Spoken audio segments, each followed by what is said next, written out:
공시가격 현실화 로드맵이 폐기가 될 것으로 보여지고 있습니다. 4조 원을 돌파했다. 말도 안 되죠. 4조 원. 2023년 기준에서는 40%까지 공정시장가액 비율이 적용될 것으로, 다주택자 그리고 또 1주택자에 따른 세부담이 좀 더 완화될, 주택가격도 하락하기 때문에 당연히 세부담도 낮아지는 게 정상이겠죠. 네, 안녕하세요. 반갑습니다. 이경민의 부동산 하이킥의 이경민입니다. 자, 문재인 정부 때 수립됐었던 공시가격 현실화 로드맵이 사실상 폐기가 될 것으로 보여지고 있습니다. 자, 공시가격을 2030년도까지 단독주택이건 공동주택이건 모든 주택을 90%까지 상향 조정하는 그런 로드맵 발표였는데, 윤석열 정부가 인수위 때부터 공시가격을 다시 2020년 수준으로 환원하면서 이 로드맵을 다시 재수정하겠다라고 밝힌 사항이 있었습니다. 그게 지금부터 시작이다라고 보시면 좋을 것 같습니다. 따라서 공시가격 현실화율을 2020년 수준으로 적용받게 된다면 종부세, 재산세에 대한 부담이 지금보다는 좀 낮아질 것으로 보여지고 있습니다. 이뿐만 아니라 재산세에 따른 공정시장가액 비율도 내년에 더 인하해 주겠다라고 밝혔습니다.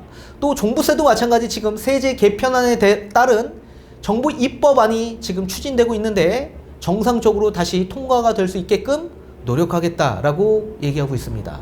자, 어떤 내용이 있는지 하나하나 살펴보도록 하겠고, 뒤에 PPT를 통해 좀 더 알기 쉽게끔 예시도 들어가면서 설명을 덧붙여 드리도록 하겠습니다. 자, 우선 추진 배경에 따른 내용을 한번 보도록 하겠습니다. 지난 정부에서 부동산 가격이 크게 오른 데 이어 공시가격 현실화 계획이 수립됨에 따라 현실화율도 가파르게 올라 공시가격이 급등했기 때문에 지금 이런 결정을 하게 됐다라고 합니다. 자, 종부세의 경우에도 공정시장가액 비율 및 세율 인상 등이 병행함에 따라 국민의 부동산 보유 부담이 급증했기 때문에 그렇다. 자, 재산세 기준에서 봤을 때 2019년도에 5조 1000억 정도가 걷어들였습니다. 징수했습니다. 자, 그런데 2021년 6조 원을 돌파하면서 2022년 6조 7천억 정도가 징수됐다. 자, 종부세를 한번 보도록 하겠습니다. 종부세는 더 크죠. 2019년도에 지금 이중과세로 보여지는 이 종부세 1조 원이 걷어들였습니다. 그런데 2년도 채 되지 않아서 4배 이상 징수된 걸 보실 수가 있습니다. 4조 원을 돌파했다. 말도 안 되죠. 4조 원.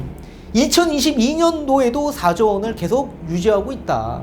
자, 이렇게 급격하게 종부세가 늘어나게 된 가장 큰 계기는 공정시장가액 비율을 80%였던 걸 100%까지 올려버렸고, 또 중과세율이 적용이 되면서 엄청난 종부세를 납부하게 돼서 이렇게 크게 징수액이 높아지게 된 겁니다. 자, 공시가격 현실화 수정 계획을 발표했습니다. 2023년 공시가격 산정 시에 적용될 현실화율이 공시가격 현실화 계획 수립 이전인 2020년 수준으로 낮춰주겠다라는 내용입니다. 자, 기존에 만약에 현실화율로 적용이 됐다면 아파트 같은 경우에는 72.7%까지 평균치가 상승하게 됐는데, 이거를 2020년 수준으로 다시 환원시킨다면 69%로 대폭 낮아질 전망이다라고 보시면 좋을 것 같습니다. 자, 이거는 뒤에 PPT를 통해 여러분들이 좀 더 알기 쉽게끔 풀어드리도록 하겠습니다. 자, 이번 공시가격 현실화율을 2020년 수준으로 하향 결정한 그런 사항들을 나열을 했습니다. 첫 번째는 현실화 계획이 시행된 이후에 공시가격 변동률이 과도하게 증가함에 따라 국민들의 보유 부담이 가중된 측면이 굉장히 높았기 때문에 그렇다라는 내용이고, 또 최근에 부동산 시장 침체 상황이 내년에도 이어질 경우 일부에서 나타나고 있는 지금 공시가격과 실거래 가격의 역전 문제가 지금보다 확대되어 공시가격에 대한 국민 수용성이 낮아질 우려가 있기 때문에 그렇다. 그리고 균형성에 대한 개선이 필요하기 때문에 이렇게 2020년 수준으로 환원하겠다라는 내용입니다. 자, 공시가격은 2023년 공시가격은 2022년 말 시세에 현실화율을 곱해서 공시가격이 산정이 됩니다. 여러분들이 좀 더 알기 쉽게끔 PPT를 통해 자세히 다시 한번 설명을 도와드리도록 하겠습니다. 자, 한편 24년 이후 장기적으로 적용될 공시가격 현실화 계획은 내년 이후 불확실성이 높고 시세 조사에 대한 정확성이 개선된 선행될 필요가 있다는 전문가 의견을 종합적으로 고려해서 23년 하반기에 마련할 예정이다라고 합니다. 자, 따라서 내년 2023년 공시가격 현실화율은 2020년 수준으로 일단 적용을 하되 2024년 이후에 장기적으로 적용될 공시가격 현실화 계획은 23년 하반기에 마련하겠다라는 내용입니다. 문재인 정부의 이 90% 공시가격 현실화 그거보다 더 낮은 수준으로 아마 적용될 가능성이 매우 높은데 저번 시간에 제가 말씀을 드렸었죠. 아마도 80%까지의 수준까지 상향 조정해 주지 않을까 그렇게 생각을 하고 있습니다. 자, 이번에는 재산세를 한번 보도록 하겠습니다. 주택 실수요자인 1주택자의 2023년 재산세를 최근 주택가격 하락과 서민 가계부담을 고려해서 2020년 이전 수준으로 환원했습니다. 정부는 지난 6월 지방세법 시행령 109조 개정을 통해 1주택자의 공정시장가액 비율을 기존의 60%였던 걸 45%로 인하해서 납세자의 재산세 부담을 올해 한시적으로 낮춰서 2020년 수준으로 다시 환원한 바 있습니다. 자, 그런데 내년에는 서민 재산세 부담 완화를 위해 1주택자 공정시장가액 비율 인하 기조를 지금처럼 유지하겠다라고 밝혔습니다.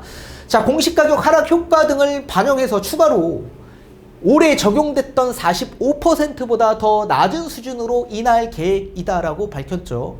자, 그렇다면 얼마 수준까지 내려갈 수 있냐라고 본다면 지방세법 우리 110조 과세 표준에 따른 공정시장가액 비율을 정해놨습니다. 기준을 현행 40%에서 80%까지 대통령령으로 정할 수 있다라고 지금 열거되어 있기 때문에 자, 올해 기준에서는 45%로 내렸습니다. 그렇다면 여기서 더 내릴 수 있는 추가적인 인하 조치는 40%다. 따라서 제가 봤을 때 2023년 기준에서는 40%까지 공정시장가액 비율이 적용될 것으로 보여지고 있습니다. 자, 이번에는 종부세입니다. 자, 종부세는 지난 7월 발표한 정부 개편안이 국회에서 통과될 수 있도록 적극 노력할 방침이라고 합니다. 자, 정부 개편안이 시행될 경우 2023년 종부세액과 납부 인원이 2020년 수준으로 환원될 것으로 예상하고 있다고 합니다. 자, 이거는 세제 개편안에 따른 정부 입법안이 지금 현재 추진 중에 있는 상황이죠.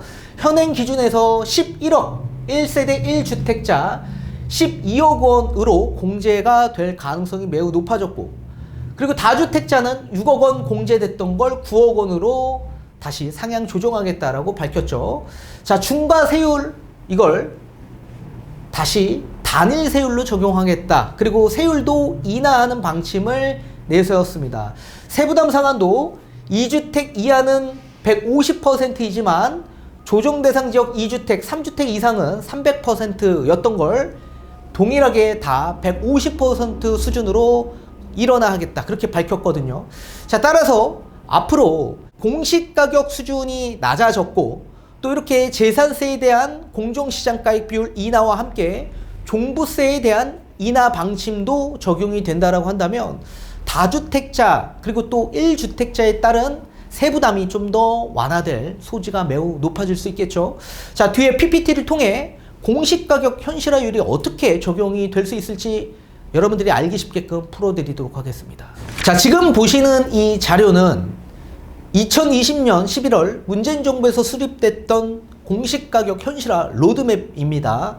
지금 현재 계속 이런 형식으로 적용을 받고 있다라고 보시면 좋을 것 같습니다. 자, 2020년 문재인 정부가 현실화 로드맵을 수립하기 이전인 2020년 수준의 공시가격 현실화율은 평균이 69%였습니다. 좀 따라서 10억짜리 아파트였다면 시세가 평균이 69%가 적용이 돼서 공시가격은 6억 9천이었다. 그런 형식으로 보시면 좋을 것 같습니다. 이거는 주택 가격에 따라 차등 적용이 되고 있습니다. 15억 이상에 있는 공동주택, 뭐 아파트 같은 경우에는 공시가격 현실화율이 굉장히 높았죠. 75.3%. 자, 그런데 2030년도까지 공시가격 현실화율을 저 60%, 70%였던 걸 90%까지 확대하는 이런 방안이었습니다. 15억 이상 되는 공동주택은 25년부터 시작이 되고요. 9억에서 15억 구간은 27년부터 적용이 되었던 것들이었습니다. 자, 그런데 이걸 윤석열 정부가 내년 하반기에 앞으로 24년부터 적용될 현실화율을 다시 재수립하겠다라고 밝혔는데, 지금 일각에서 나오고 있는 얘기는 아마도 2030년도까지 현실화율을 90%가 아닌 80%의 수준까지 적용할 수 있을 거다, 뭐 이런 얘기들이 나오고 있습니다. 이거는 아직 정해진 게 아닙니다. 내년 하반기에 발표하겠다라고 했기 때문에 기다려 봐야 될 문제고, 올해 이제 공시가격 수준이 나올 텐데 이 수준을 2020년 수준으로 다시 환원하겠다라는 내용이 어제 발표가 되었던 겁니다. 자, 그럼 이번에는 잠실 엘스에 있는 아파트를 예시로 들어가면서 여러분들이 좀 알기 쉽게끔 풀어드리도록 하겠습니다. 자, 2018년도 이 아파트의 시세를 국토부는 15억 7천으로 봤습니다. 자, 그리고 2019년도에 적용될 현실화율은 67.4%였습니다. 따라서 15억 7천에 67.4%가 적용이 돼서 공시가격이 2019년도에 10억 6천으로 산정이 된 거고요. 또 2020년 공시가격은 2019년도의 시세에 2020년도 현실화율 75.3%가 적용이 돼서 14억 3천이 적용이 되었던 거다. 2021년의 공시가격은 2020년 시세에 2021년 현실화율 78.3%를 적용해서 16억 8천이 결정되었던 거고요. 2022년 수준은 21년 23억 1천에서 81.2%가 적용이 돼서 18억 8천이 공시가격으로 산정이 된 거다. 자, 그렇다면 2023년은 어떻게 적용이 되었을까요? 만약에 부동산이 하락하지 않고 예전처럼 계속 상승을 했다라고 한다면 아마도 당연히 공시가격이 20억이 넘어갔을 것으로 보여지고 있습니다. 자, 그런데 안타깝게 23억이었던 아파트가 19억 5천까지 지금 거래가 확 가격이 내려가서 지금 되고 있는 상황으로 보여지고 있습니다. 자, 공시가격은 어떻게 산정이 되냐? 올해 공시가격은 정기고시가 1월 1일 날 나오게 됩니다. 자, 그러면 2022년 9월부터 12월까지의 아파트 가격을 조사하게 됩니다. 한국부동산원이. 그리고 국토부에 이제 제출을 해서 국토부가 최종 정기고시를 1월 1일 날 발표하게 됩니다. 현실화율을 곱해서. 이해가 되시죠? 자, 그럼 만약에 하반기에 4분기 2022년 4분기에 엘스 아파트의 실거래가가 19억 5천이 많이 찍혔기 때문에 이 기준으로 삼는다면, 만약에 이 현실화 로드맵에 따라 2023년은 84.1%죠. 이걸 적용하면 16억 4천이 되었을 겁니다. 16억 4천. 공시가격이 내년. 자, 그런데 이거를 2020년 수준으로 다시 환원하겠다라고 밝혔죠. 따라서 23년의 공시가격 현실화율을 84.1%가 아닌 2020년 수준인 75.3%로 적용을 하겠다라고 했기 때문에 19억 5천에 75.3%를 적용하게 되면 내년의 공시가격은 14억 7천으로 나올 가능성이 매우 높다. 자, 그렇다면 2020년도의 공시가격 14억 3천과 거의 유사하게 되죠. 이런 형식으로 환원하겠다라고 밝힌 겁니다. 자, 따라서 앞으로 개편이 이런 방식으로 적용이 될 건데, 이렇게 되는 이유는 2022년 공시가격과 시세가 거의 비슷한 수준으로 적용이 되고 있기 때문에 그렇다. 너무 비슷하죠. 오히려 시세가 공시가격보다 낮은 경우의 아파트들도 많이 있습니다. 이런 역전 현상들이 발생될 소지가 매우 높기 때문에 이거를 환원시키겠다라고 얘기한 겁니다. 자, 공동주택 공시가격 현실화율 만약에 환원할 경우 2020년 수준으로 하락폭이 얼마나 큰지 한번 보도록 하겠습니다. 자, 만약에 2023년으로 현실화율을 적용하게 된다라고 한다면 평균이 72.7%가 나왔을 겁니다. 자, 그런데 2020년 수준으로 환원시키겠다라고 했기 때문에 69%로 내려가겠죠. 그럼 평균이 마이너스 5.1%가 하락한다. 그리고 9억 미만은 마이너스 2.7%포인트가 내려가게 되고요.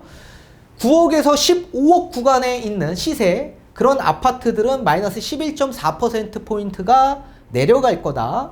그리고 15억 이상에 있는 공동주택 아파트도 마찬가지 마이너스 10.5%포인트가 낮아질 거다. 대폭 낮아질 거다라고 보시면 좋을 것 같습니다. 따라서 주택가격이 높으면 높을수록 하락폭이 훨씬 더 크다. 하락폭이 크면 예전에 냈던 이런 세부담이 좀 더 많이 낮아질 수 있다라는 얘기겠죠. 자, 이번에는 단독주택을 한번 보도록 하겠습니다. 자, 단독주택 평균이 얼마였냐면 53.6%였습니다. 53.6%. 자, 그리고 15억 이상에 있는 단독주택도 58.4%였습니다. 근데 이걸 2035년까지 90%를 만들겠다라는 게 로드맵 발표였었죠. 자, 그런데 15억 이상 된 단독주택은 27년에 90%가 이미 달성이 되었을 겁니다. 엄청난 급격한 공시가격 상승이 예견되었던 거죠. 그죠? 그리고 9억에서 15억 구간에 있는 단독주택도 마찬가지 2030년 수준에서 90%가 맞춰지게 되죠.